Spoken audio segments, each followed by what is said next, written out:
CINEMANIACS, Rise of the Planet of the Apes, movie review. Hello YouTube, CinemaMan here, and today I will be reviewing Rise of the Planet of the Apes. This is, of course, a film directed by Rupert Wyatt, and it is the prequel to the classic starring Charlton Heston. Now, Rise of the Planet of the Apes is directed by Rupert Wyatt and stars James Franco, Frida Pinto, John Lithgow, Tom Felton, Brian Cox, and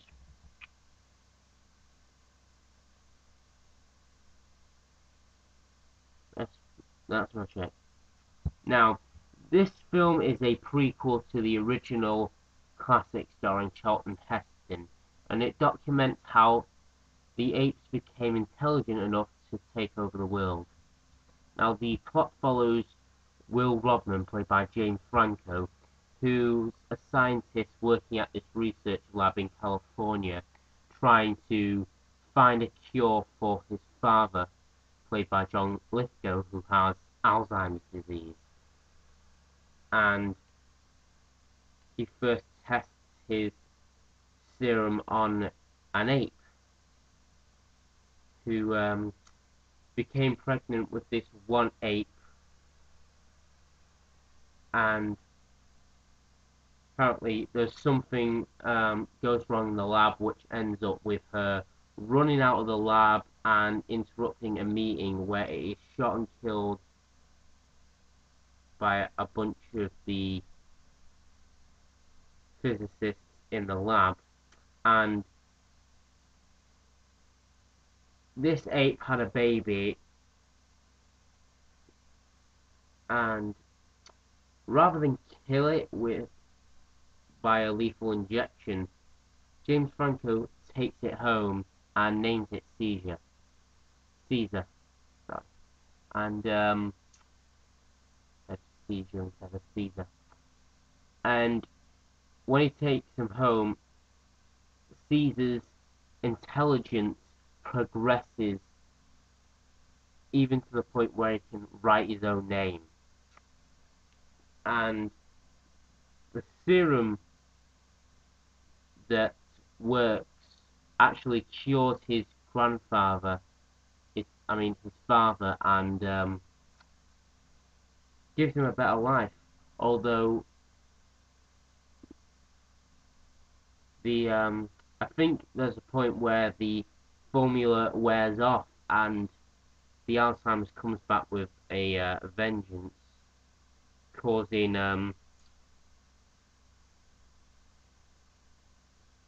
John Lithgow's character to basically get into a fight with one of the neighbours, and Caesar intervenes, attacks the neighbour, and is placed in a this prison, this correctional facility for apes, where they are tormented and abused by Dodge Landon, played by Tom Felton, in his first ever post-Harry Potter role. And that's basically how the apes become smart enough to take over the world. Now, I'm not really much of a fan of the Planet of the Apes. I've never seen any of the originals, and I couldn't get through the Tim Burton remake, not because I wasn't into it, but because there were points where I couldn't be bothered, and I recently watched it on Sky Movies, and up to the point where Mark Wahlberg and other people were walking in the desert, the sound cuts off. The music, like the background noise, is still working, but you can't really hear them talking, and you can just see them with their mouths moving like this.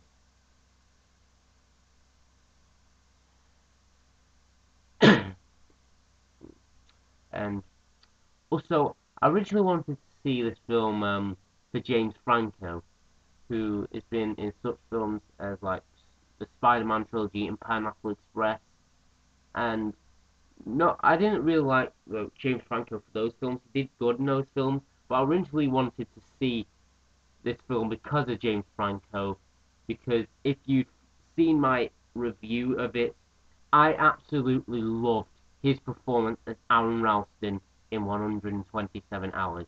He did a really good performance in that film.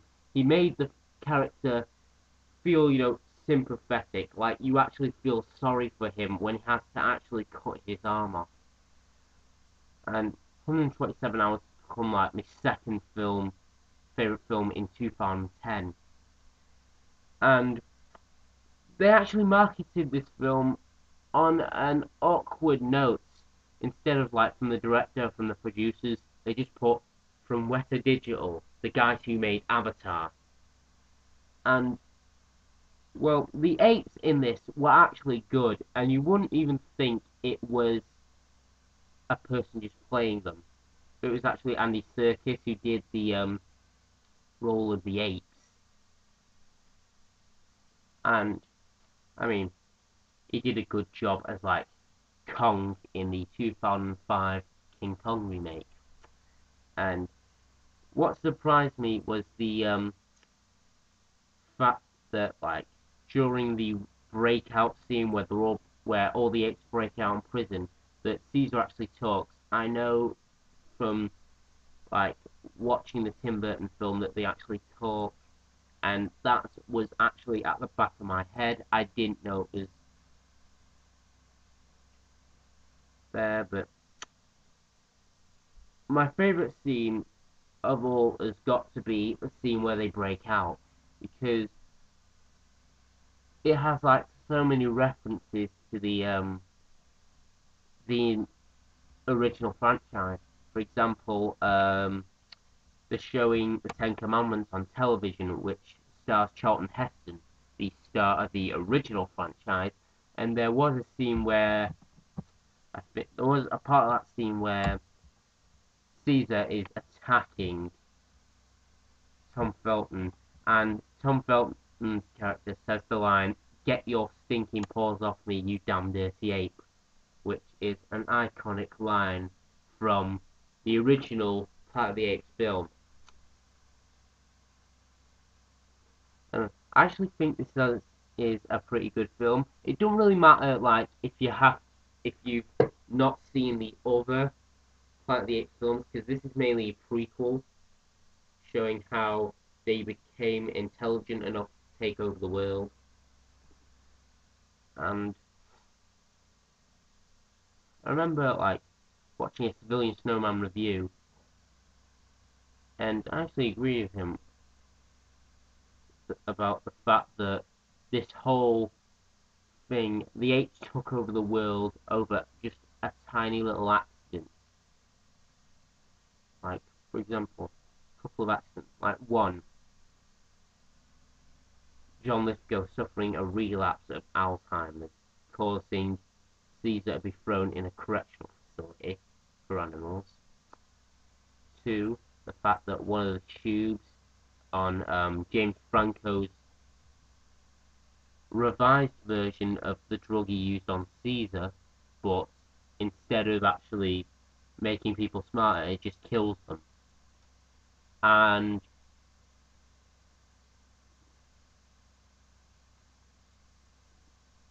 it actually can be, contagious, if you cough in people's face, you can get it too. There's actually a scene, if you stay like, you know, during the credits, about 3 credits in, there's a scene with James Franco's neighbor, who's a pilot. He's got to fly a plane, and he's just caught this disease from one of James Franco's colleagues that came to visit him, but James Franco went in, and he accidentally sneezes on the pilot, and when the pilot's walking, blood comes out of his, he suffers a nosebleed, and this goes on to cause a global pandemic, killing probably thousands or millions of people, and sort of giving the apes full authority. I actually thought this was a pretty good film, probably like 4 out of 5, or like 9 out of 10. It's brilliant, you should actually, it's coming out to DVD next month, so you should actually, when it comes to DVD, buy it or rent it, because it is good. So, Cinnamon Man signing out. See you later.